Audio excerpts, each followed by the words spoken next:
Assalamualaikum warahmatullahi wabarakatuh. Bertemu lagi dengan saya Anas Ma'ruf Anizar. Dan pada video kali ini kita akan membahas mata kuliah tentang pemodelan matematika, di mana nantinya kita akan membahas tentang fenomena-fenomena yang terjadi di kehidupan sehari-hari, kemudian memodelkannya dalam bentuk matematika untuk memprediksi apa yang akan terjadi di masa yang akan datang. Oke, untuk lebih jelasnya silahkan simak baik-baik video berikut ini. Kali ini kita akan membahas tentang pemodelan matematika untuk pertemuan materi pertama, yaitu kita akan membahas 4 materi di sini.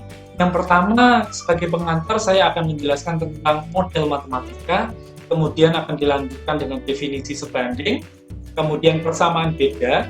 Nanti kita akan membahas tentang model penyimpanan sertifikat dan juga persamaan beda untuk model tanggungan rumah. Gitu ya. Langsung saja kita akan masuk ke slide yang pertama. Sekarang tentang model matematika. Sebenarnya model matematika itu apa sih? Gitu. Sebelum kita membahas tentang model matematika, terlebih dahulu kita harus tahu model dulu itu apa. Model itu apa? Jadi di sini model itu didefinisikan sebagai segala sesuatu yang mewakili atau merepresentasikan objek sebenarnya. Ya, ingat ya, mewakili atau merepresentasikan objek sebenarnya. Hanya mewakili saja, mewakili objek sebenarnya. Jadi apa yang diwakilkan? Objek sebenarnya. Apa yang mewakili bisa berupa gambar, bisa berupa ornamen, simbol, dan lain sebagainya. Gitu ya. Nanti karena kita berbicara tentang model matematika, kita akan banyak berbicara tentang simbol matematika. Kayak gitu. Jadi kita masuk ke model matematika. Model matematika itu terus apa? Model yang menggunakan simbol. Jadi kita karena sudah tahu definisi model, maka model itu kita pakai. Yang mendefinisikan model matematika. Jadi model matematika adalah model. Nah, model itu yang tadi yang sudah kita bahas sebelumnya, yang merepresentasikan atau mewakili suatu objek nyata, objek tertentu, objek sebenarnya. Jadi model matematika adalah model yang menggunakan simbol atau notasi matematika untuk merepresentasikan keadaan suatu fenomena nyata atau objek yang sebenarnya. Lalu Pak, untuk apa sebenarnya kita perlu memodelkan matematika? Kita akan menjawabnya dengan bahan yang ada di layar kalian, yang muncul di layar kalian. Sebenarnya begini, awalnya ada suatu fenomena di dunia nyata. Nah, kita masih membahas di kotak yang pertama ini, kotak paling pojok. Ada suatu fenomena di dunia nyata yang hendak kita teliti, gitu loh. Kita kadang-kadang butuh tahu untuk menyeleksi, untuk mengidentifikasi, untuk mengira-ngira, untuk memprediksi apa yang akan terjadi di masa yang akan datang. Jadi dari suatu fenomena real world ini tadi, fenomena kehidupan nyata, data nyata itu kita sederhanakan terlebih dahulu datanya. Disederhanakan, kira-kira variabel apa ya yang mempengaruhi fenomena yang sedang saya teliti. Oh, variabelnya ini 1, 2, 3, 4, 5. 5 variabel. Tapi dari 5 variabel ternyata 2 variabel pertama dan juga variabel kelima itu tidak terlalu signifikan. Maka saya hilangkan. Gitu. Ini masih dalam tahap simplification atau tahap penyederhanaan. Kita mengidentifikasi terlebih dahulu fenomena itu apa faktor-faktor yang mempengaruhinya. Kemudian dapat kita modelkan. Kita modelkan dalam model matematika tentunya. Setelah itu kita analisis modelnya. Modelnya itu dianalisis. Kalau sudah dianalisis, dapatlah yang namanya kesimpulan matematis. Gitu loh. Nah, kesimpulan matematis ini harus kita kembalikan lagi. Harus kita kembalikan lagi, kita terangkan untuk menjelaskan prediksi. Ya, prediksi apa yang akan terjadi. Kemudian diverifikasi dengan kehidupan dunia nyata. Kayak gitu. Jadi alurnya seperti ini ya, sampai kita dapat prediksi. Nah, sebenarnya dari real world ini kita bisa langsung melakukan suatu prediksi. Dengan apa? Wih, keren ini. Kita tadi itu masih ke model, melakukan mathematical conclusion, kemudian baru membuat prediction. Sebenarnya dari real world bisa langsung melakukan atau menarik prediksi. Dengan cara apa? Dengan cara eksperimen terus-menerus. Gitu loh. Jadi nggak butuh model matematika, Pak. Nggak butuh. Ya, nggak butuh. Jadi kalian butuh melakukan percobaan terus-menerus. Percobaan banyak sekali data yang kalian kumpulkan. Gitu. Baru kalian bisa mengambil prediksi. Cuma begini, yang menjadi nilai plus dari model matematika itu begini. Tidak semua fenomena itu bisa dilakukan dengan percobaan-percobaan. Ada fenomena-fenomena tertentu, ada masalah-masalah tertentu yang kita memang membutuhkan model matematika. Kita nggak bisa melakukan percobaan yang terlampau banyak gitu loh. Misalkan kita mau meneliti tentang reaksi suatu obat berbahaya pada tubuh manusia. Kita nggak mungkin melakukan itu sebagai percobaan terus-menerus. Kenapa? Kaitannya dengan nyawa manusia gitu.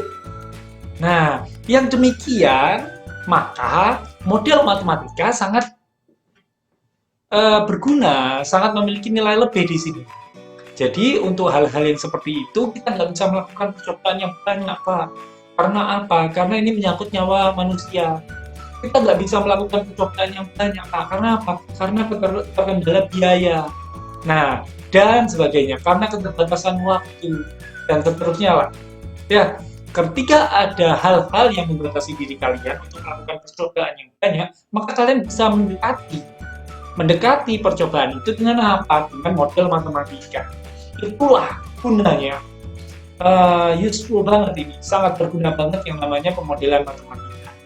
Jadi gitu ya, kalian sudah dapat gambarannya bahwasanya model matematika itu letak letak nilainya, nilai gunanya itu di mana itu kalian sudah dapat.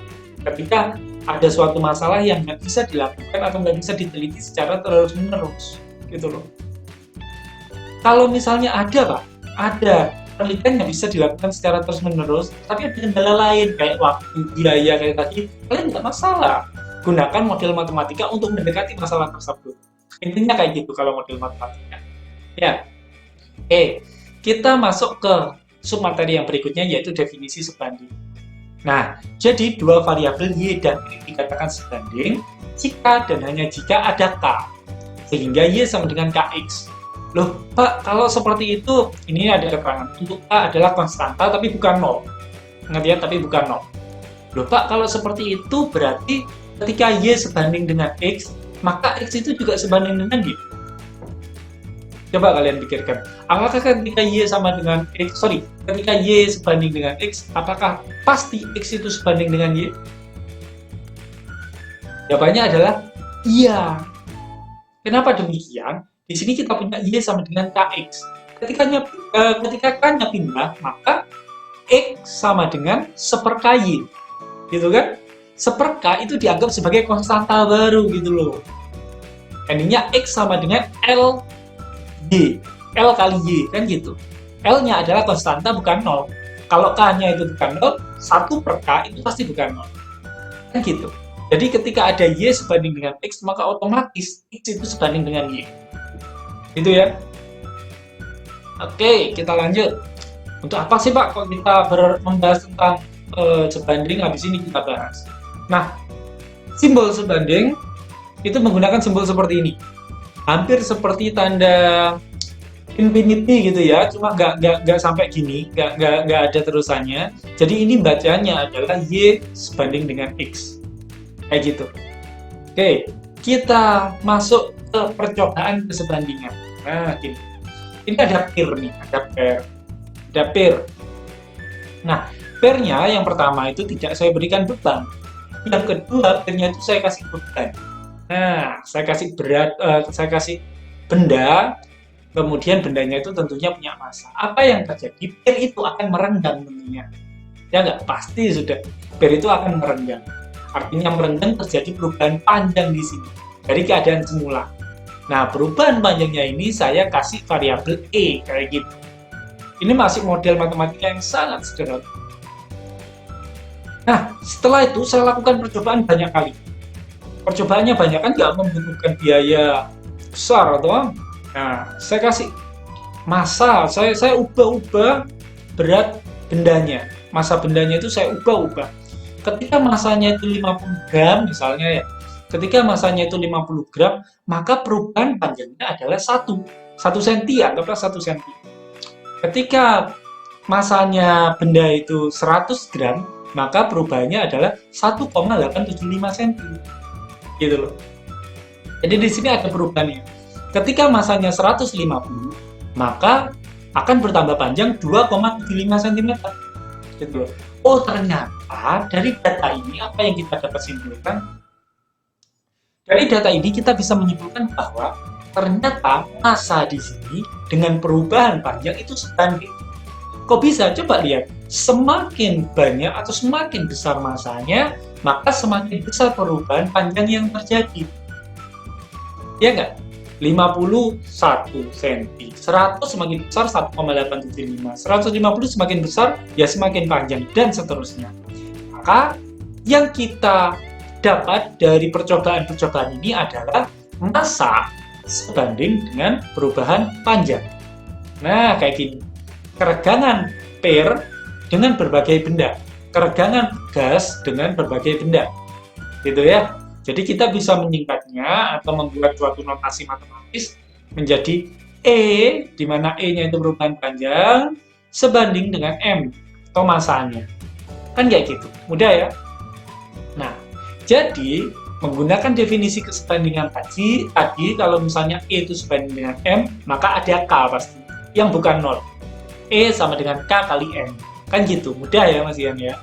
Nah, sekarang kita gambarkan dulu nih. Soalnya kita bermasalah, ketika E sama dengan K kali M, kita bermasalah, kita masih belum menemukan K-nya itu berapa. Kan gitu. Nah, sekarang untuk menemukan nilai K, pertama-tama kita dekati dengan grafik dulu. Dari data ini, tabel percobaan ini, ketika massanya 50, maka perubahan panjangnya adalah 1 cm. Nah, itu kita buat grafik dulu. Nah, ternyata grafiknya seperti ini nih. Ketika massanya 50 gram, ternyata 1 cm, kayak gitu. Ketika massanya 100 gram, maksud saya, ternyata 1,875, dan seterusnya. Ini titik-titiknya itu menimbulkan ini ya. Nah, sekarang K-nya. K-nya itu berapa sih sebenarnya? Kan itu permasalahannya. Nah, coba kita lihat dari persamaan E sama dengan K kali N ini. Ya, kita lihat di sini. E sama dengan K kali M. Kita lihat di sini. Apa yang terjadi E sama dengan K kali M? K-nya itu sama dengan E per M. K-nya itu sama dengan E per M. Gitu. K-nya sama dengan E per M. Kalau lihat dari grafik, E-nya itu sumbu Y. Ya nggak? Elongation. Ya, itu sumbu Y. Dan M-nya, masanya, itu sumbu X. Gitu ya. Kalau Y per X pada suatu grafik seperti ini, itu menghasilkan apa? Merepresentasikan apa kalau di matematika? Y per X. Y per X, Pak, setahu saya kalau di matematika itu pada grafik ya, itu menyimbolkan gradien, Pak, kemiringan. Benar sekali. Ya, K itu bisa didekati dengan nilai gradien. Kita ambil saja satu garis gini, mulai dari titik pangkal 0 sampai ke sini. Sehingga garis itu akan mendekati titik ini, titik-titik yang ada. Kemudian kita tentukan K-nya itu berapa. Kemiringannya atau gradiennya itu berapa. Jadi kalau misalnya kita langsung ambil dua titik secara acak. Kalau mau membuat suatu gradien kan kita ambil dua titik secara acak. Anggaplah dua titik itu 250 dan 300. Berarti perubahan panjangnya 4,375 dan 4,875. Sehingga kita bisa cari tuh menggunakan gradien. Kalau gradien itu kan biasanya Y2 min Y1 dibagi dengan X2 min X1. Nah, ini Y2 min Y1 dibagi dengan X2 min X1. Gitu. Pertama kalian buat dulu satu garis kayak gini yang sekiranya mendekati keseluruhan garis. Kemudian lihat yang memotong garis itu atau titik-titik yang ada pada garis itu titik mana saja. Gitu. Ambillah dua titik. Kemudian kalian cari gradiennya. Nah, di sini coba titik-titik itu yang dimaksud itu adalah titik 250 di masa 250 dan masanya 300. Jadi dua titik ini gitu loh. Melewati dua titik ini nanti garisnya yang melalui titik pangkal 0 itu melewati titik ini dan juga titik ini. Jadi kita bisa cari gradiennya. Y2 min Y1 yang ini tadi kan berapa ini? Coba lihat 250 bandingannya dengan 300 maksud saya Y2 kan? Y2 300 gandengannya dengan 4875. Berarti 4875 dikurangi 3,25. Oh, berarti ini kita melihatnya dengan 200 ya. Massa 200 dengan massa 300 kayak gitu. Berarti melewati ini, titik ini dan juga titik ini gitu. Ya. Ambillah Y2 menjadi 1. 4,875 dikurangi 3,25 maksud saya. 300 dikurangi 200. Kalian hitung, ini ketemu hasilnya 0,01625. Pak, saya masih belum dapat gambarannya tentang garis miring itu tadi, Pak. Coba kita lihat. Nah, ini yang saya maksud. Saya tadi sudah punya grafiknya awalnya. Kemudian ada titik-titik, kita buat dulu garis lurus yang melalui titik pangkal dan mendekati keseluruhan titik. Nah, saya buat garis seret kayak gini. Ternyata garis tersebut melewati titik ini dan juga titik ini. Kan gitu tadi saya bilang. Titik ini dan juga titik ini. Jadi saya ambil dua titik itu, ini kan 200, sekian, ini 300, sekian. Saya carilah gradiennya. Ketemu yang seperti tadi. 4,875 dikurangi 3,25 per 300 kurangi 200. Kayak gitu. Jadi ketemulah. Ini bukan E ya, ini maksudnya K ya. Ketemu K-nya itu sama dengan 0,0163. Oh sorry, K-nya 0,0163. Kemudian ketika kita masukkan ke persamaan E sama dengan K kali M, K-nya kan sudah ketemu nih, 0,01625 atau yang kita sederhanakan jadi 0,0163. Kita masukkan ke K di sini. Akhirnya kita dapat E sama dengan 0,0163 kalikan M. Kayak gitu. Itu adalah model matematika keserbandingan dari fenomena pegas yang kita amati. Itu ya. Nah ini. E sama dengan 0,0163. Itu model matematika sederhananya, di mana E itu adalah perenggangannya atau perubahan panjangnya, dan M-nya adalah massa. Kayak gitu. Itu konsep keserbandingan dan contohnya, modelnya. Sekarang kita akan membahas sub materi yang berikutnya, yaitu model perubahan. Jadi gini, kalau kita berbicara ingin memprediksi suatu masa depan, maka kita harus punya modal. Apa yang terjadi saat ini gitu. Gitu ya. Ketika kita mau melihat masa depan, kita harus tahu apa yang terjadi saat ini. Gitu. Kemudian menginterpretasikan kira-kira perubahan yang terjadi itu apa. Gitu. Jadi kita bisa melihat di sini bahwasanya suatu masa depan itu tergantung pada nilai saat ini, keadaan saat ini, digabung dengan perubahan yang mungkin terjadi. Saya kira mudah sekali. Secara matematis model perubahannya kita dapat seperti ini. Nilai masa depan itu merupakan penjumlahan antara nilai saat ini dengan perubahan, kan gitu. Ya, nilai saat ini dengan perubahan yang akan terjadi. Atau ketika kita balik, maka perubahan itu sama dengan nilai masa depan dikurangi nilai saat ini. Gitu kan? Saya kira mudah sekali ini Mas ya. Dengan periode waktu diskrit, nanti kita akan fokus pada periode waktu diskrit. Akan menghasilkan persamaan beda namanya. Persamaan diskrit, periode waktu diskrit itu seperti apa? Periode waktu yang bisa dihitung dengan jari, bisa dicacah kayak gitu. Misalkan apa ya? Hitungan bulan. Bulan pertama, bulan kedua, bulan ketiga, bulan keempat, bulan kelima, dan seterusnya. Notabene seperti jam, seperti itu kan merupakan periode waktu kontinu. Ada 1/4 jam, 1/8 jam, 1/16 jam kayak gitu. Tapi itu nanti kita akan bahas menjadi periode waktu diskrit terlebih dahulu. Ya, untuk mempermudah kalian. Nantinya kita kalau misalnya bisa lanjut, kita akan membahas periode waktu kontinu. Tetapi untuk pertama-tama kita akan batasi masalah kita pada periode waktu diskrit. Ya, sehingga akan bertahap, mulai dari yang paling mudah, sedang, dan juga tinggi. Jadi sekali lagi, periode waktu yang sebenarnya kontinu kita akan bahas dengan sudut pandang diskrit. Seperti jam, kita akan bahas menggunakan sudut pandang diskrit. Bulan pun demikian sebenarnya. Gitu ya. Oke, kita akan bahas dengan sudut pandang diskrit. Model perubahan dan juga persamaan beda. Nah, persamaan beda yang sudah dibahas di sini di awalnya ya, persamaan beda apa itu? Persamaan beda. Sekarang begini, untuk barisan. Nah, saya sangat paham kalau misalnya kalian sudah sangat familiar dengan istilah barisan. Kalau misalnya ada barisan ya, barisan A, isinya A0, A1, A2, A3, A4, dan seterusnya. Maka apa bedanya? Beda yang pertama yaitu A1 dikurangi A0. Ya nggak? Beda selanjutnya A2 dikurangi A1, A3 kurangi A2, A4 sampai kurangi A3. Ketika beda AN, ya, beda AN, maka ya sudah, ketika beda A3 itu ya, kan A4 dikurangi A3. Perubahannya, perubahan yang terjadi pada A3 adalah A4 dikurangi A3. Yang masa mendatang yaitu A4 gitu kan.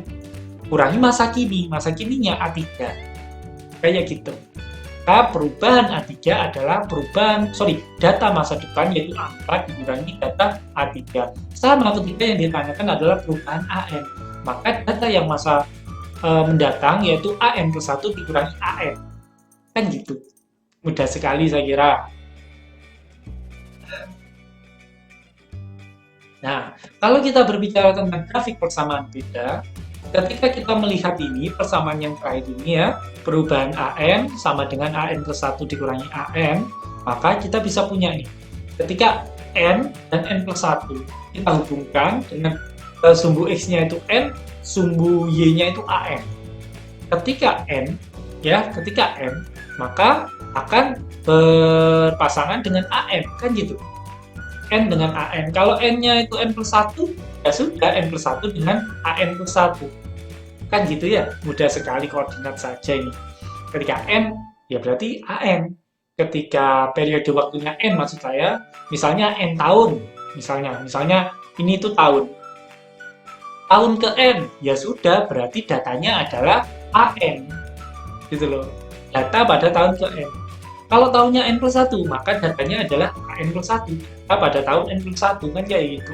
Nah, yang dikatakan perubahannya, yang dikatakan delta AN itu ini, perubahan nilainya. Antara AN plus 1 dikurangi AN. Kayak gitu, perubahan nilai. Perubahan datanya. Kayak gitu ya. Jadi, N dengan, kalau ini perubahan waktunya namanya. Perubahan periode. Periodenya berubah berapa? Ya 1. Mulai dari N ke N plus 1 kan berubah 1. Makanya di sini 1 periode waktu, itu tergantung apa periode waktunya itu, bulan, tahun, dan sebagainya. Gitu ya. Jadi perubahannya di sini 1 periode waktu antara N dan N plus 1. Kalau perubahan datanya itu tak dinamakan dengan delta AN. Gitu loh, perubahan AN. Gitu. Jadi itu dulu untuk persamaan beda, grafik persamaan beda. Sekarang, untuk lebih jelasnya, untuk lebih konkretnya, kita akan membahas tentang model penyimpanan sertifikat. Ini ada kasus nih. Ini kita sudah mulai memodelkan. Modelnya seperti ini, fenomenanya seperti ini. Jadi ada seseorang menyimpan sertifikat tanah kita. Nah, ketika menyimpan sertifikat tanah, ya, ternyata sertifikat tanahnya itu dihargai $1.000. Dihargai $1.000, dan setiap bulan dia menerima bunga sebesar 1%. Enak toh? Jadi dia menyimpan sertifikat tanahnya. Jadi dia dapat $1.000, kemudian setiap bulan dia menerima 1% dari bank. Nah, ini kan mirip dengan apa itu tadi, barisan itu tadi ya. Apa yang terjadi? Kita akan membuat suatu persamaan bedanya terlebih dahulu. Ya, persamaan beda. Sebelumnya kita akan menuliskan barisannya. Barisannya jelas, pertama itu 1.000 modal awal yang diberi oleh bank. Tetapi setiap bulan itu akan diakumulasikan dengan bunga. Bunganya kan 1%. Ya, 1% dari 1.000 itu kan 10. Jadi 1.000 ditambah 10 ya sudah 1.010. Kemudian bulan berikutnya lagi ya sudah ditambah dengan 1% dari 1.010.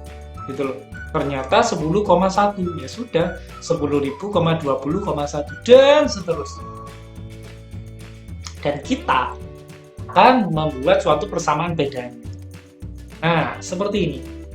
Ketika kita mencari perubahan pertama, perubahan ke 0, perubahan mulai data awal, data 0 hingga bulan pertama setelahnya.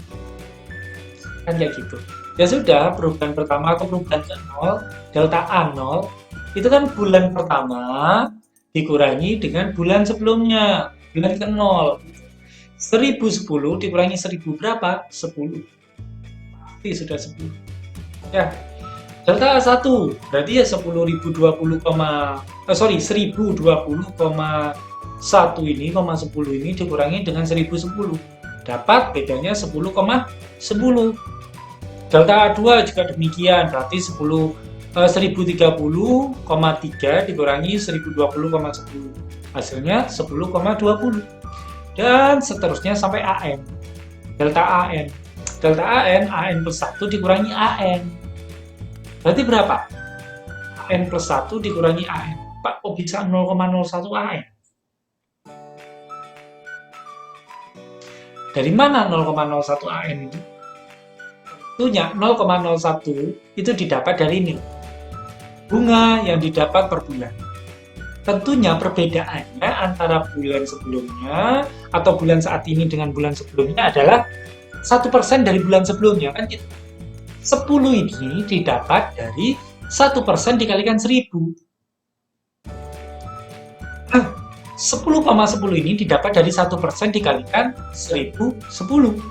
10,20 ini didapat dari 1% dikalikan 1020, dan seterusnya. Maka ketika yang ditanyakan adalah perubahan AN atau delta AN, atau AN plus 1 dikurangi AN, maka 1% dikalikan dengan bulan sebelumnya, yaitu bulan ke AN, gitu loh. 1% itu kan sama dengan 0,1. 1% itu 1/100, sama dengan 0,01 dikalikan AN. Jadi kayak gitu, itu perubahannya. Maka sistem dinamik yang mungkin terjadi adalah seperti ini. Ketika kita mau mencari uang yang kita dapat pada bulan ke N plus 1, maka kita bisa mencarinya dengan cara bulan ke AN, uang yang kita punya di bulan ke AN itu ditambah dengan 0,01 dikalikan bulan AN. Gitu. 0,01 tadi dari mana, Pak? Ini loh, dari delta AN-nya. Gitu kan? Kita kan di sini punya nih AN plus 1 dikurangi AN sama dengan 0,01 AN. Maka min AN-nya yang ada di ruas kiri itu pindah ke ruas kanan. Jadinya plus. Selesai, itu namanya sistem dinamik. Dan ini yang kalian gunakan untuk memprediksi di masa yang akan datang kalian dapat berapa gitu loh. Gitu ya. Jangan lupa kasihkan nilai awal. Nilai awal atau modal awal itu berapa? 1000 ini ya. 1000 itu apa? A0. Gitu. Kalian kasih tambahan. A0 sama dengan 1000. Lupa ini kok 1,01 ya ini.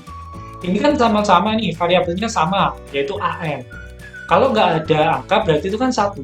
1 AN ditambah 0,01 AN berapa? Ya 1,01 yang ada di sini. Itu caranya. Ya. Jadi dari sini kalian bisa memprediksi pada bulan kesekian itu dapat berapa.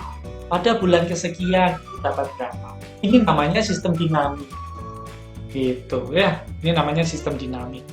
Kasus lain, kalau misalkan jika tiap bulan itu diambil $50, lalu persamaan bedanya jadi seperti apa? Jadi kalau di kasus yang awal tadi itu kan nggak diambil sama sekali, dapat $1000 tapi nggak diambil di bank itu, ya dibungakan kayak gitu. Nah di kasus lain ini selain dapat bunga 1% tiap bulan, tapi diambil per bulan itu $50.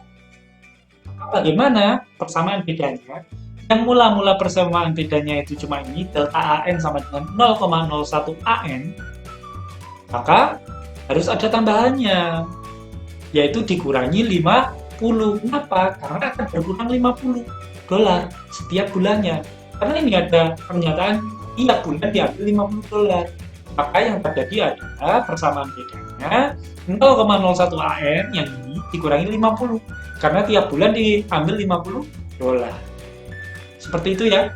Saya kira sangat mudah sekali untuk kasus penyimpanan sertifikat ini.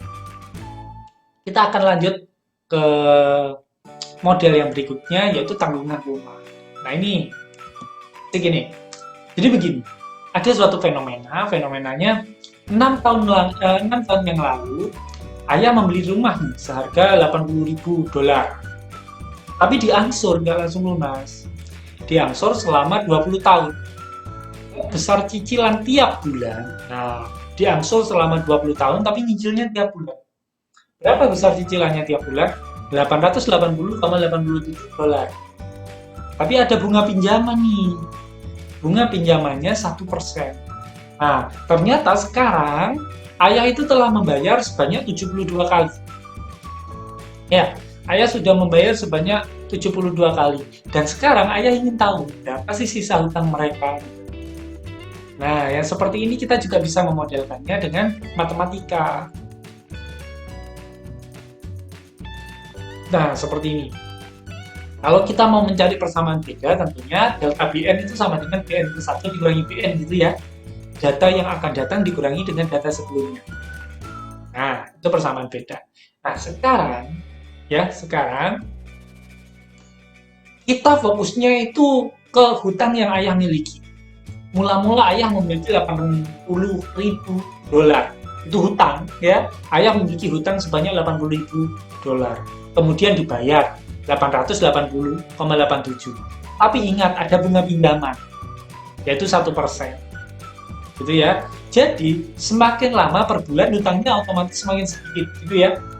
Itu mindset yang harus kita punya. Nah sekarang 1% artinya ketika ada bunga pinjaman 1%, artinya hutang ayah semakin tambah atau semakin kurang. Ingat ya, bunganya ini bunga pinjaman. Ya, karena ayah itu mencicil itu dianggap pinjaman.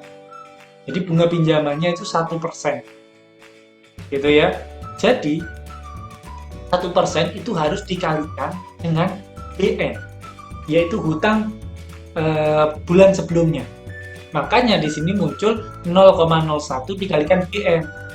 Soalnya bunganya itu 1%. Ya sudah, maka bertambah kan hutangnya ayah, makanya di sini tandanya adalah positif. Positif 0,01 dikalikan BN. Artinya akan bertambah. Kenapa? Karena ada bunganya. Gitu. Bunganya itu berapa? Ya 0,01 dikalikan bulan sebelumnya, bukan di bulan sebelumnya. Gitu. Jadi 0,01 dikalikan BN. Tetapi harus dikurangi karena apa? Karena tiap bulan ayah itu nyicil apa? 880,87. Gitu. Jadi dari sini kenapa kok dikurangi, Pak? Karena hutangnya yang mula-mula 80.000 dolar itu tadi setiap bulannya dicicil 880. Maka hutangnya berkurang kan? Makanya di sini simbolnya adalah pengurangan. Gitu. Jadi begitu ya. Delta BN-nya. Jadi ini bukan BN plus 1 itu yang ini, BN itu yang ini, bukan seperti itu. Kita ini sudah berbeda, ini itu hanya persamaan beda biasa, yang ini kita sudah memodelkan matematika di dalam pikiran kita. Oke? Saya ulangi, 0,01 BN itu didapat dari mana? Dari pinjaman. Dari bunga pinjaman maksud saya. Bunga pinjamannya kan 1%. Ya, 1% dikalikan hutang sebelumnya, di bulan sebelumnya. Ya, bulan sebelumnya kan BN. Ya sudah, 0,01 dikalikan BN. Ingat, harus dikurangi 880,87. Kenapa? Karena setiap bulan itu dibayar, hutangnya semakin mengecil gitu.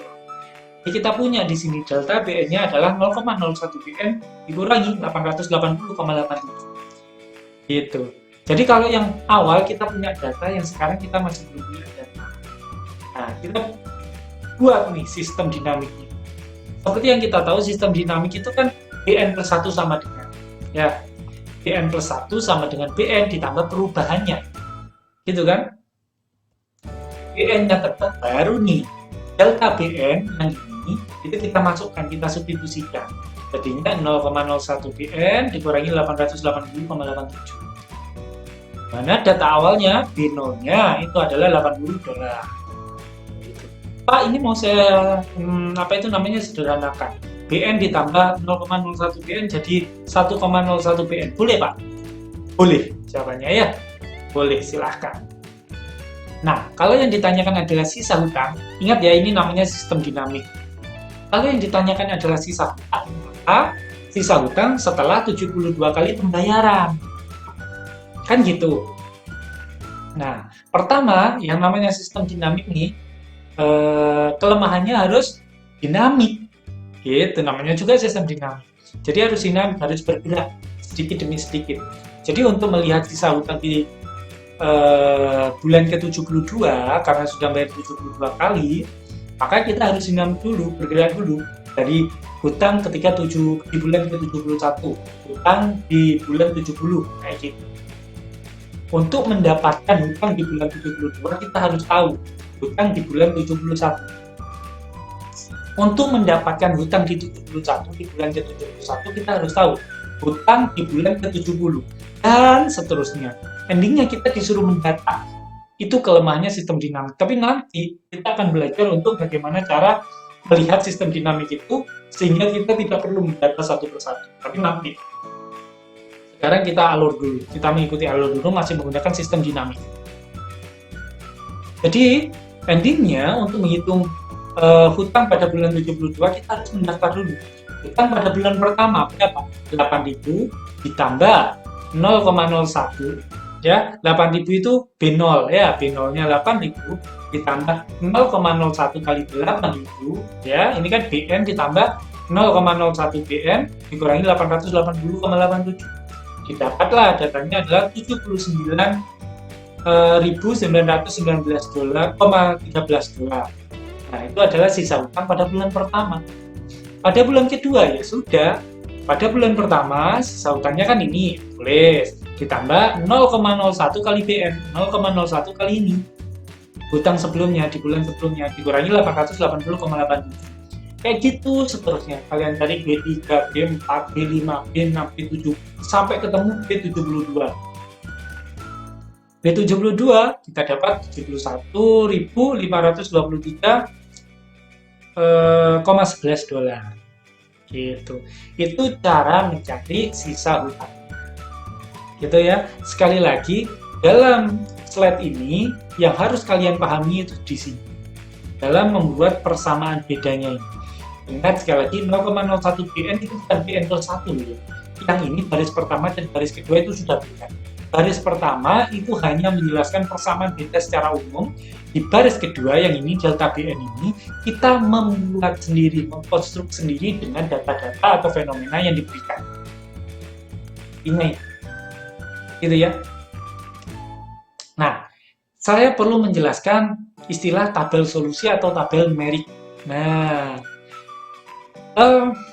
kasus yang barusan tentang tanggungan rumah ketika kita buat dalam bentuk tabel pada bulan ke-0 mula-mula berarti ya itu masih ada tanggungan atau hutang sebesar 80.000 dolar. Ternyata ketika kita hitung yang tadi B1 pada bulan ke-1 hutangnya masih 79.919,13 dolar dan seterusnya. Nah, tabel yang ini itu namanya tabel numerik. Saya ingin menunjukkan ke kalian istilah tabelnya itu tabel apa? Tabel numerik ya, atau tabel solusi. Jadi ketika di pertemuan berikutnya saya ngomong tabel numerik, kalian paham maksudnya. Tabel numerik itu tabel yang seperti ini, tabel solusinya, gitu ya.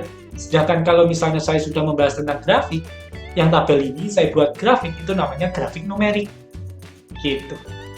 Ya, jadi ini bulan, yang ada di sini adalah apa? Adalah sisa hutang. Jadi di bulan ke-0 itu kan 8.000 sampai di bulan ke-200 sekian. 200 sekian itu sama dengan berapa? 20 tahun tadi itu. Kan tadi mengangsur sebanyak selama 20 tahun. Gitu. 20 tahun itu berapa bulan? 240 ya. 240 bulan sisa hutangnya adalah 0. Artinya sudah lunas. Gitu. Yang seperti ini namanya grafik numerik. Kalau berupa tabel namanya tabel numerik. Oke, itu dulu untuk pertemuan kali ini. Bagaimana video barusan? Mudah bukan?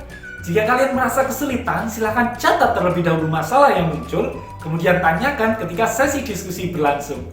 Mungkin itu saja dari saya, jangan lupa untuk like dan subscribe, serta share video ini ke teman-teman kalian. Akhir kata dari saya, salam pemodelan matematika.